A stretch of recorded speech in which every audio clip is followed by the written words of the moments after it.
Don't be a simp. Stop it. What if I told you that you may have been playing the entire game with 100 less health than you should have had? A full amulet right there. You are playing a full amulet down if you are seeing this square on the top left of your HUD. So many people casually playing the game, just interacting with every NPC you see, might not realize whenever you interact with this NPC in particular, you are going to notice a certain extra square pop up under your health bar. Now, these status effects can be pretty confusing. I mean, what the hell does all of this mean, really? So a very quick breakdown of these is, if you see an arrow pointing up, that is good. That is a buff. If you see an arrow pointing down, similar to this one, then that's no good. That right there is a health debuff. So a really simple explanation of these status effects up here. If it is square, that is a permanent buff or debuff. If it is a triangle, then it is a temporary debuff. Now, I think many people may be playing without noticing this simply because by default, the game likes to hide your HUD as much as possible so you can take in the world.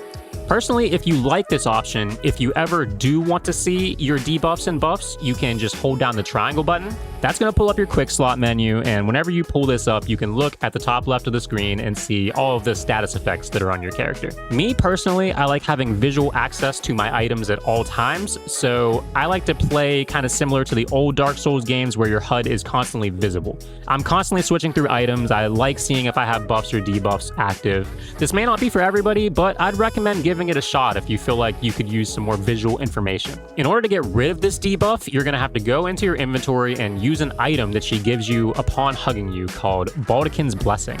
What Baldic's Blessing does is it gives you roughly a 66% poise boost for about 15 seconds. Now, if you're trying to put Baldic's Blessing to good use, it can be useful, although I would still recommend valuing the health over the use of this item for newer players.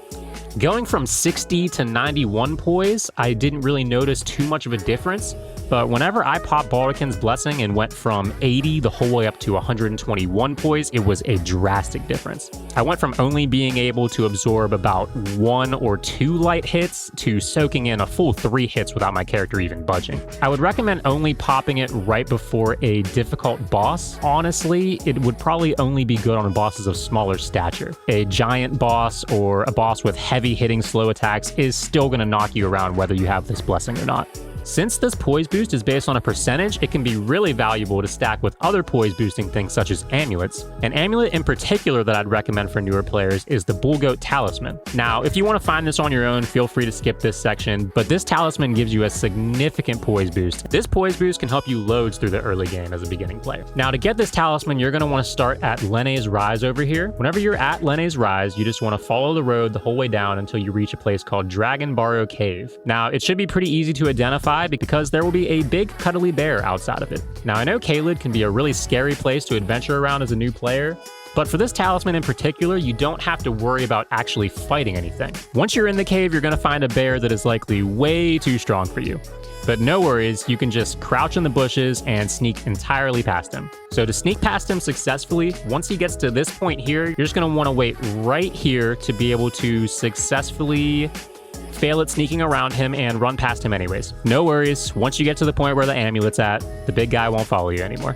Like the video, subscribe if you like the content. Have a good one.